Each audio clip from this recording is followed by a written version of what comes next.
Hello दोस्तों, नमस्कार। Welcome to एडुकेशियस। आज हम अपना द इकोनॉमिक टाइम्स जो एनालिसिस है, इकोनॉमिक टाइम्स का एनालिसिस है। यहाँ पे प्रिंट एडिशन भी है, डिजिटल एडिशन भी है। इसका जो जीस्ट रहता है, इसकी जो समरी रहती है, आज हम वो डिस्कस करेंगे। और ये हमारा एक डेली रूटीन रहा करेगा कि इकोनॉमिक टाइम्स की जो इम्पोर्टेंट एनालिसिस है, इम्पोर्टेंट न्यूज हैं, हाइलाइट्स हैं, उनको हम डिस्कस करें। उनकी हम क्या क्या इंपॉर्टेंट पॉइंट्स हैं, क्या माइक्रो इकोनॉमिक्स से रिलेटेड है, क्या मैक्रो इकोनॉमिक्स से रिलेटेड है। कुछ इकोनॉमिकल टर्म्स भी आएंगे जिनको हम डिस्कस करेंगे। बेसिकली जो भी एंथुसियास्ट है, इकोनॉमिक एंथुसियास्ट है, उन लोगों के लिए ये एक सीरीज हम स्टार्ट करने जा रहे हैं, द इकोनॉमिक टाइम्स एनालिसिस। आज है 4 दिसंबर, मंडे का दिन है। आज से शुरू करते हैं। कल काउंटिंग हुई थी, जिसमें 4 स्टेट की काउंटिंग थी इलेक्शंस की, स्टेट लेजिस्लेटिव असेंबली के, जहां पे already you see our prime minister is there on the front. 3 में बीजेपी और 1 के अंदर कांग्रेस ने जीत हासिल की है। 3:1 Modi guarantee stamped on the heartland. Basically political news है, वी वोंट डिस्कस इट। हमारा बेसिक एम रहता है कि हम जो भी इंपॉर्टेंट इकोनॉमिक्स न्यूज है वो ही देखें। तो स्टार्ट करते हैं आज इकोनॉमी मैक्रो एंड माइक्रो से। Good tidying for textile industry. क्या दिया गया है, जो टेक्सटाइल इंडस्ट्री है वो बीच में एक बार काफी स्लो डाउन हो गया था टेक्सटाइल इंडस्ट्री का। अभी उसको रिजुवनेट हो रही है और एक्सपोर्ट भी बहुत ज्यादा बढ़ा है। After experiencing contraction for a year, textile production and export are trotting back to normal, having got rid of the inventory pile up as the stock build up ahead of the Christmas holiday. Basically जो textile हमारा export रहता है, उसके अंदर सब बड़े जो main जो देश हैं जहां पे हम एक्सपोर्ट करते हैं, उनमें एक यूएसए है, यूएई है और यूके है। ये वो देश हैं जहां पे हम हमारा कॉटन यार्न बोल दीजिए या कपड़े बोल दीजिए, तो टेक्सटाइल जो इंडस्ट्री है उसमें हम यूएसए, यूके, यूएई के अंदर बहुत ज्यादा एक्सपोर्ट करते हैं। So textile production grew 3.7% year on year in सितंबर as per the IIP index. IIP index क्या होता है? Index of industrial production. ये एक इंडेक्स है, गवर्नमेंट ऑफ इंडिया और जो भी एंटिटी इनको लेके आती हैं टाइम टू टाइम। ये बताता है कि हमारा इंडस्ट्रियल प्रोडक्शन बढ़ा है या घटा है या स्टेगनेंट रहा है। तो आईआईपी के जो इंडेक्स के हिसाब से जो टेक्सटाइल सेक्टर है वो ग्रो किया है 3.7% से। ठीक है, तो ये अभी जो टेक्सटाइल इंडस्ट्री है ये बूम पे चल रही है। अभी इसका बूमिंग टाइम चल रहा है। PSB want cap relax for management level hiring. जो पब्लिक सेक्टर बैंक है, PSB means public sector bank, जैसे state bank of India, Canara bank हो गया, बैंक ऑफ बड़ौदा हो गया, बड़े जो बैंक हैं, वो जो मैनेजमेंट लेवल की जो पोस्ट है, मैनेजमेंट लेवल की पोस्ट क्या रहेंगी? मैनेजमेंट लेवल की पोस्ट रहेंगी जीएम, जनरल मैनेजर। सीजीएम की पोस्ट क्रिएट की गई थी चीफ जनरल मैनेजर। तो ये एक हायर लेवल जो ईडी और जो मिडिल मैनेजमेंट, उन लोगों के लिए एक बीच में सीजीएम की पोस्ट भी क्रिएट की गई थी। तो अभी पब्लिक सेक्टर बैंक क्या चाहते हैं कि हमारे को जो सीजीएम, जीएम लेवल की पोस्ट है, हमें उनमें खुद का एक डिसीजन दिया जाए, ताकि as per the business needs हम उसको कम या ज्यादा कर सकें। आइए देखते हैं डिटेल क्या न्यूज है। State and banks have urged the government to relax the cap that stops them from hiring more people from middle and senior level management position। Basically state run जो बैंक हैं, जो भी state के bank है, public sector bank, उन्होंने बोला है कि हम इन मैनेजमेंट लेवल पोस्ट पे ज्यादा से ज्यादा हायरिंग करना चाहते हैं, क्योंकि गवर्नमेंट ने एक कैप लगा रखी है on the number of chief general manager and assistant general manager. तो एक स्टेट का जो है, अगर किसी का एनुअल बिजनेस किसी भी स्टेट रन बैंक का 1.6 लाख करोड़ है, तो वो मैक्सिमम ऑफ 12 जनरल मैनेजर्स रख सकता है, 12 जीएम रख सकता है, जिसका 1.6 लाख करोड़ है। लेकिन अभी आपने देखा होगा रिसेंटली बहुत ज्यादा मर्जिंग हो गई बैंक्स की, कई बैंक्स आपस में मर्जर हो गए, तो उसके बाद 10 लाख करोड़ तक का जो है, जो 10 नेशनल बैंक हो गए थे, तो जिनका एनुअल टर्नओवर 10 लाख करोड़ तक का है, उनके लिए एक पोस्ट क्रिएट की गई थी, new post of CGM. CGM की पोस्ट चीफ जनरल मैनेजर की पोस्ट की गई थी, and it will act as an administrative and functionary layer between the existing level of general manager and ED. ED के और जनरल मैनेजर जो हैं उनके बीच में एक लिंक का काम करेगा। कौन करेगा? सीजीएम काम करेगा, चीफ जनरल मैनेजर।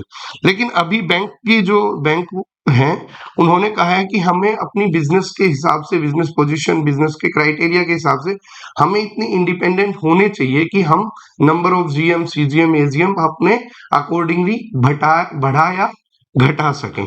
तो ये एक न्यूज थी related to public sector bank. FDI from Cyprus Cayman Island dips over 75%। आपको पता है साइप्रस केमन आइलैंड वो है जो है टैक्स हेवंस है, बेसिकली इंडिया में रीरूटिंग होती है इनकी पैसे की, लेकिन अभी और बहुत ज्यादा इन्वेस्टमेंट आती है एफडीआई इनसे, ठीक है। तो यहाँ बेसिकली लोग टैक्स बचाने के लिए इन आइलैंड्स का सहारा लेते हैं। तो अभी एफडीआई काफी कम हुआ है, डिप हुआ है, यहाँ से इन्वेस्टमेंट आनी काफी कम हुई है, करीबन 75% तक कम हो गई है।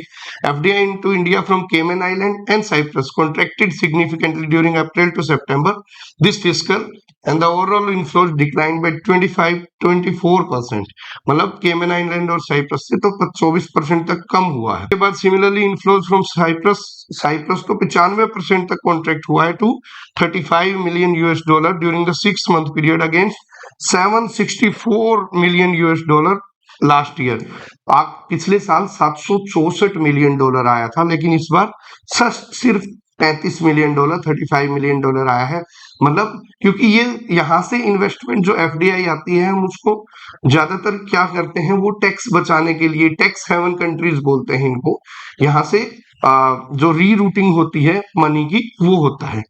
तो इस बार ये काफी कम हुई है यहाँ से FDI proposal worth ₹1 lakh crore received from nation sharing land border with India. अभी यहाँ पे प्रपोजल आए हैं।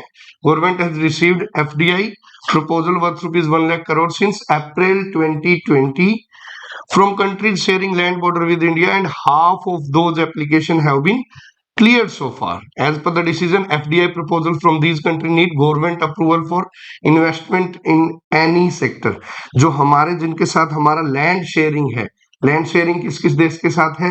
लैंड शेयरिंग हमारा बांग्लादेश के साथ है, लैंड शेयरिंग हमारा नेपाल के साथ है, पाकिस्तान के साथ है, इसी तरह हमारा चाइना के साथ है। तो इन देशों में हम जहां भी लैंड शेयरिंग है, यहाँ से एफडीआई के प्रपोजल आए हैं, लेकिन क्योंकि हमारे सिक्योरिटी कंसर्न भी रहता है, तो पहले यहाँ की एफडीआई के लिए हमें अप्रूवल लेना पड़ता है गवर्नमेंट से। तो करीबन अप्रैल 2020 से 1 लाख करोड़ के प्रपोजल आ चुके हैं एफडीआई के, जिनमें से आधे हमने क्लियर कर दिए हैं। और जो पेंडिंग प्रपोजल है वो सिक्योरिटी एजेंसी और जो भी मिनिस्ट्री है, डिफेंस मिनिस्ट्री है, फाइनेंस मिनिस्ट्री है, अब उनके पास अभी भी अनक्लियर्ड हैं, जो कि होने की संभावना है। आइए देखते हैं आगे। दिल्ली एयरपोर्ट में high charges for grounded planes. जो डायल है दिल्ली इंटरनेशनल एयरपोर्ट लिमिटेड, वो जो कि एयरपोर्ट को ऑपरेट करता है, मैनेज करता है दिल्ली एयरपोर्ट को, उन्होंने बोला है कि हम जो ग्राउंडेड एयरप्लेन है, जो चाहे मेंटेनेंस के लिए या खराब हो गया due to whatever the reason, जो ग्राउंडेड प्लेन है वो उनका पार्किंग स्पेस ले रहे हैं और इससे हमारी ऑपरेशनल एफिशिएंसी कम हो रही है। तो इसके लिए जो हम पार्किंग चार्जेस हैं वो बढ़ाएंगे आने वाले समय में। आइए देखते हैं कुछ मार्केट रिलेटेड न्यूज।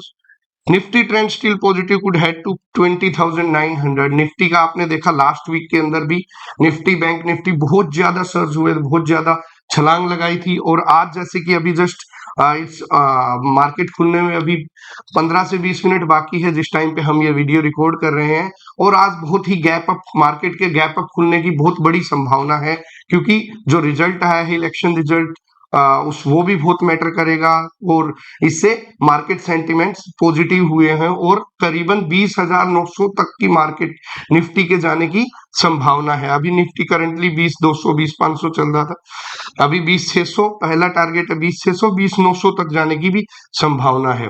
तो ये कई जो इन्वेस्टर्स हैं उनके इकोनॉमिक टाइम्स के अंदर उनकी राय ली गई है कि कहां तक जाने की संभावना है, तो बहुत ही पॉजिटिव ट्रेंड चल रहा है। तो 20,500 20,600 और उसके बाद और नीचे की साइड में देखें तो 20,000 तक इमीडिएट सपोर्ट मिल रहा है।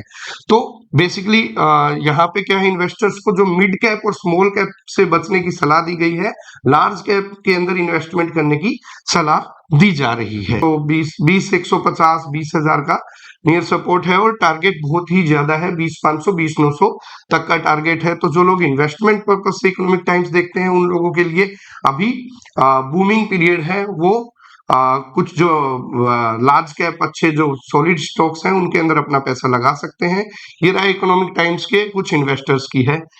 Expert expect sharp swings in gold prices, silver better bet for now. और इसी की तरह जैसे कि निफ्टी बैंक निफ्टी में हाई हो रहा है, इसी तरह गोल्ड का और सिल्वर के प्राइस भी ऊपर जाने की संभावना बताई जा रही है as per the trend analysis of the economic Times. उल्टा इंडिया जो कि एक ये आईटी कंपनी है जो अभी इंसॉल्वेंसी फेस कर रही है जो बैंक के थ्रू, तो यहाँ पे 9 बिडर्स ने इंसॉल्वेंसी से बाहर रही, इसका कर्जा उतारने के लिए 9 लोगों ने बिड लगाई है। तो टाटा ग्रुप के स्टॉक शेयर्स का आपको पता है, टाटा ग्रुप जैसे टीसीएस अभी 13 लाख करोड़ तक की उसकी 12 से 13 लाख करोड़ तक की वर्थ है। इसी तरह पांचवी कंपनी टाटा ग्रुप की पांचवी कंपनी ट्रेंट, जो कि एक फैशन कंपनी है, ट्रेंट रिटेल फैशन चेन है टाटा ग्रुप की, इसने भी 1 लाख करोड़ का आंकड़ा पार कर लिया है। इसकी जो ट्रेंड है इसका ऑल टाइम हाई था अभी 2837 पे। तो ये टाटा ग्रुप के जो स्टॉक्स रहते हैं वो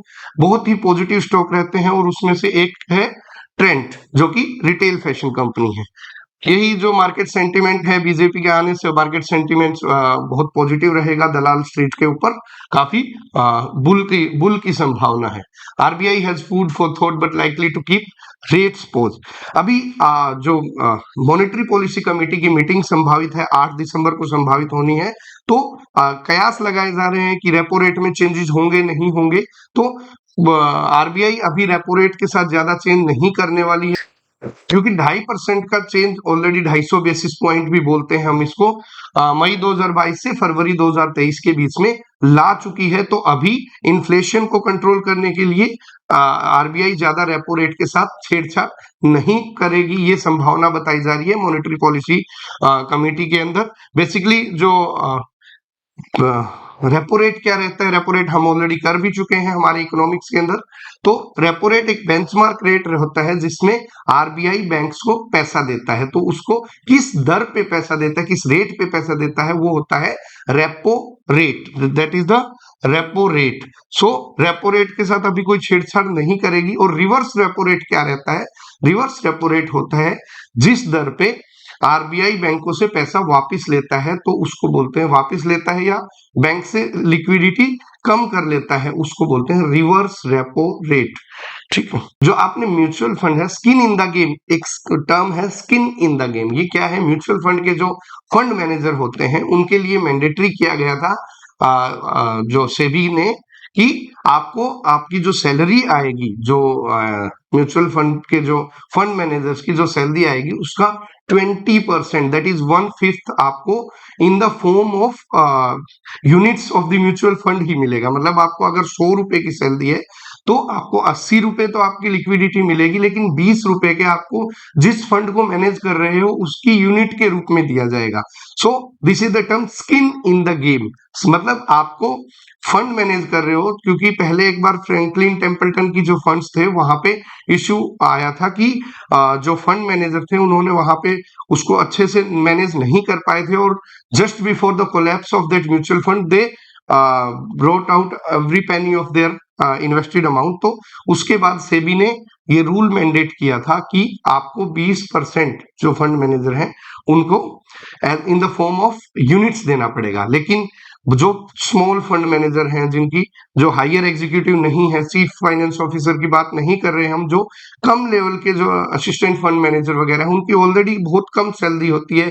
उसके बाद उन पे हाउस लोन वगैरह का जो भी रहता है, तो इसलिए उनकी टेक अवे जो सैलरी होती है वो बहुत इस skin in the game rule की वजह से बहुत ही कम हो जाती है, जिस वजह से वो या तो उसके अंदर म्यूचुअल फंड में टिक नहीं पाते या वो स्विच करते रहते हैं इधर से उधर। तो ये कंसर्न बताया जा रहा है म्यूचुअल फंड इंडस्ट्री के द्वारा कि हमें ये रूल से रिलैक्सेशन चाहिए है, तो सेबी इसके ऊपर विचार कर रही है। इंडियन ऑयल का जो है, इंडियन ऑयल कॉर्पोरेशन, उसकी पानीपत रिफाइनरी है जो कि हरियाणा के अंदर है, उसका एक्सपेंशन किया जा रहा है और एक्सपेंशन कॉस्ट को 10% और बढ़ा दिया गया है और 1 साल तक दिसंबर 25 तक की डेडलाइन भी एक्सटेंड कर दी गई है। नॉर्मल इंडियन ऑयल से रिलेटेड एक न्यूज। अभी जो T20 सीरीज चल रही है इंडिया और ऑस्ट्रेलिया के बीच, उसमें कल इंडिया ने मैच जीत के 4-1 से ये सीरीज अपने नाम की। तो इकोनॉमिक टाइम्स की आज की इंपॉर्टेंट हेडलाइंस यही थी। हम कल नई हेडलाइंस, नए टॉपिक्स, नए इकोनॉमिक टर्म्स के साथ हाजिर होंगे। तब तक के लिए धन्यवाद। जय हिंद, जय भारत।